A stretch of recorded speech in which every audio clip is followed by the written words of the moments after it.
This is our window of opportunity. We have a target to reach net zero by 2050 and halve our emissions in the next 7 years. But at this very moment, we're off target. In fact, 97% of countries in the world are not on track to reach net zero. Climate action needs a recharge. In the US, only 5% of the public talk about climate change on a regular basis. Only 5% of the public are vegetarian, and only 0.5% are vegan. These numbers are not great. So why don't we act?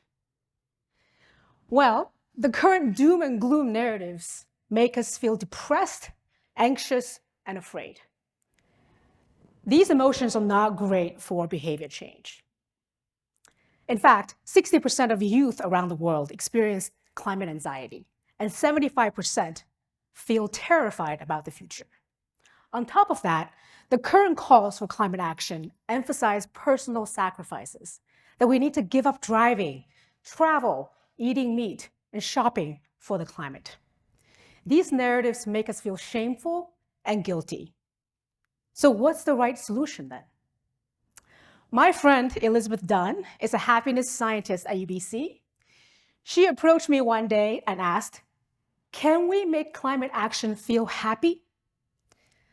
Now, I must say, I've never heard happy and climate mentioned in the same sentence until then. But her question gave me a light bulb moment in my head. That's when I realized that we need to make climate action feel happy so that everyone will do it. We cannot ask people to give up their lives for the climate.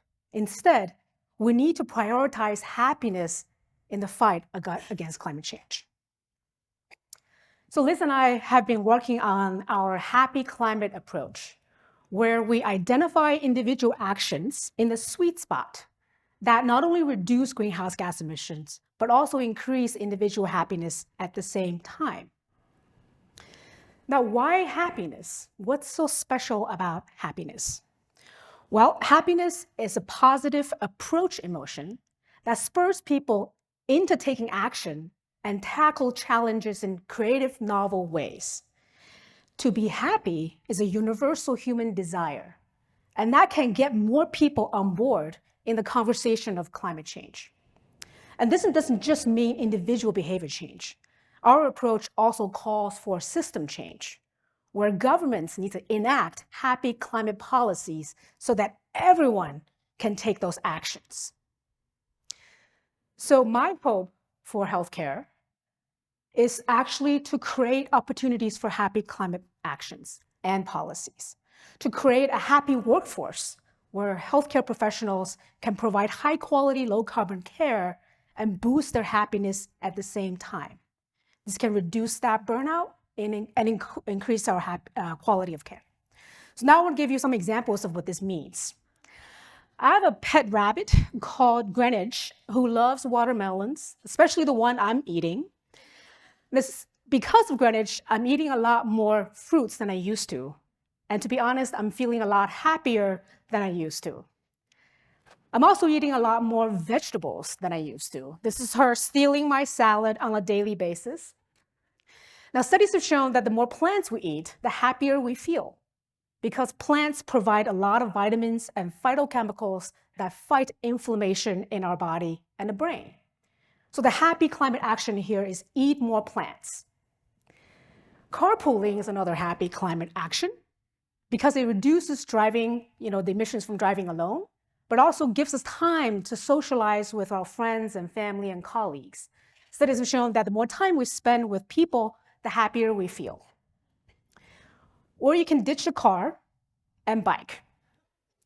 Biking reduces emissions from driving, but also provides a form of physical exercise that releases endocannabinoids in our brain that gives us the biker's high.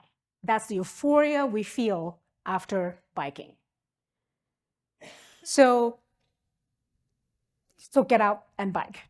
Now, we also know that jackets, jeans, shoes emit a lot of carbon. So treating ourselves to high-quality versions of these products that last is good for the planet. Underwear is very low on emissions, so please don't feel the need to cut back on those. Now, back to Greenwich. Walking in parks, in urban spaces, is good for our happiness because it gives us space and chance to talk to others, to exercise, to get out in nature. But urban green spaces are also good for the planet because they cool our cities down during the summer. But in addition to that, blue spaces like oceans, lakes, rivers are also good for our happiness and our physical health. They also absorb heat and greenhouse gases in the atmosphere, therefore reducing emissions. So beyond these individual actions that we can take, we need to call for happy climate policies, such as increasing access to plant-based foods, installing bike lanes, and increasing access to urban green spaces so that everyone in the society can have access to these actions and take those actions to get happier and reduce emissions.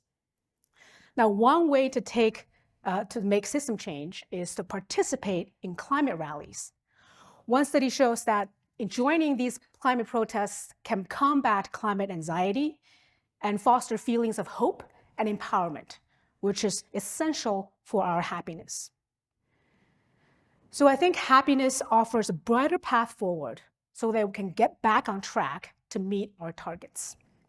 Focusing on the things that we can do that bring us joy is the social innovation we need to create a future that's not just sustainable, but it's happy. Thank you.